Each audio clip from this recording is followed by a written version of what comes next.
In 2012, Mark Zuckerberg got married. At that point, he was one of the wealthiest people on the planet, worth tens of billions of dollars, a man who could have commissioned a ring from any jeweler on earth, from any material in existence. He chose a plain, smooth band of gold, simple, borderline anonymous, the kind of ring you could find at any mall jewelry store for about $30. The internet noticed. People could not decide whether it was charming or strange. Here was a man who could outfit his wife in diamonds the size of ice cubes, and he bought something that looked like it came with a certificate of authenticity from a gumball machine.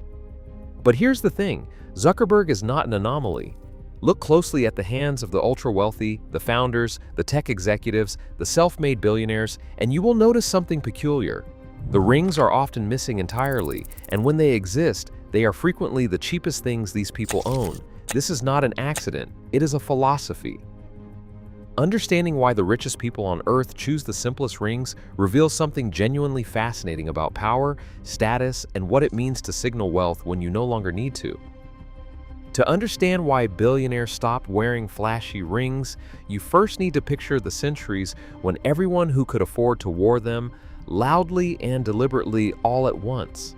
For most of recorded history, rings were not jewelry, they were credentials. In ancient Rome, the right to wear a gold ring was legally restricted to senators and knights. Everyone else wore iron.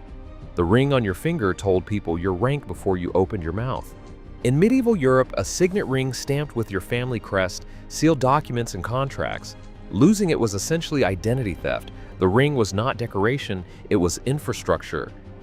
This tradition carried forward into the modern era in a very specific way. As industrial wealth created a new class of rich people in the 19th and early 20th centuries, people who had money but not old aristocratic names turned to jewelry as the primary way to make an argument. The argument was, I have arrived. Diamonds, sapphires, thick gold bands set with precious stones. Wearing expensive rings was not vanity, it was communication. You were telling the world in the clearest possible language that you were someone worth knowing. This logic dominated for well over a century, and then, quietly and without announcement, the richest people in the world stopped participating in it. The shift didn't happen overnight. It happened in a specific place, among a specific group of people, for reasons that started as ideology and eventually became aesthetic. In the early 2000s, Silicon Valley was building a new kind of wealth, and the founders at the center of it had grown up with a particular set of values: meritocracy, function over form, and the idea that intelligence mattered more than presentation. Wearing an expensive watch or a diamond ring felt, to this culture, like a confession. It said, I care about what you think of me, and caring about what people think of you was, in this world, a weakness. Steve Jobs wore no rings. Jeff Bezos, for most of his career, was the same. Elon Musk famously avoids traditional status jewelry entirely. Larry Page, Sergey Brin, the founders of the companies that would become the most valuable in history, looked on their hands like they had just wandered in from a college campus. Traditional luxury brands were baffled. Their entire business model depended on the idea that more money meant more visible spending. Their customers were supposed to upgrade. The ultra-wealthy were supposed to be their best customers. Instead, the people accumulating the most money were the least interested in showing it. What was happening was not modesty, it was a new kind of signaling entirely, and it was far more ruthless than wearing diamonds had ever been. Here's the paradox that sits at the center of the story. When everyone with money wears expensive jewelry stops being a reliable signal of anything. It just means you can afford it, or that you borrowed to afford it, or that you want people to think you can afford it. The signal gets corrupted by everyone who wants to send it. But when a man worth $100 billion walks into a room wearing a $2 titanium band, something different happens. The absence of display becomes its own display. It communicates that I'm so beyond needing your approval that I have stopped trying to earn it. Sociologists call this conspicuous non-consumption. The idea is that at a certain level of wealth, deliberately avoiding luxury signals more status than luxury ever could. It is the same reason that the most exclusive restaurants have no signs outside. The most expensive hotels have the plainest lobbies. The people who genuinely do not need to prove anything stop proving it. Rings are the perfect canvas for the statement. A ring is small, personal, worn every day. It's the piece of jewelry most people look at first when sizing someone up. Choosing a cheap one when you could obviously afford otherwise is a quiet and continuous announcement, not of wealth exactly, of something more powerful, indifference to the opinion of people who judge by wealth. The $2 ring is in this way the most expensive ring you can wear, because you can only afford to wear it if you've already won. But this phenomenon isn't just about billionaires making philosophical statements. It's also about a broader cultural shift that has filtered down from the top and changed how millions of people think about what they put on their fingers. The minimalist ring market has exploded in the last decade. Thin gold bands, simple tungsten, plain titanium with a surface finish that costs less than a takeaway coffee. These aren't bought by people who can't afford more. They're increasingly bought by people who can and are choosing not to.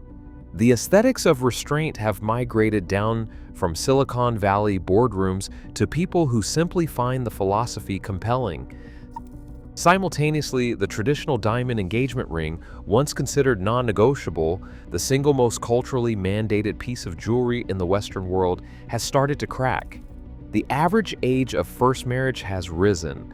A generation that grew up during financial crashes and watched their parents lose homes has a different relationship to a purchase that cost 3 months' salary for something purely symbolic. Lab-grown diamonds, alternative stones, simple bands. The industry that once insisted there was only one acceptable answer is now negotiating with customers who have decided to ask questions. What's interesting is that this shift isn't entirely about money, it's about meaning. The old ring vocabulary, bigger means more love, more expensive means more committed, is being interrogated by people who want to decide for themselves what the object around their finger is actually saying.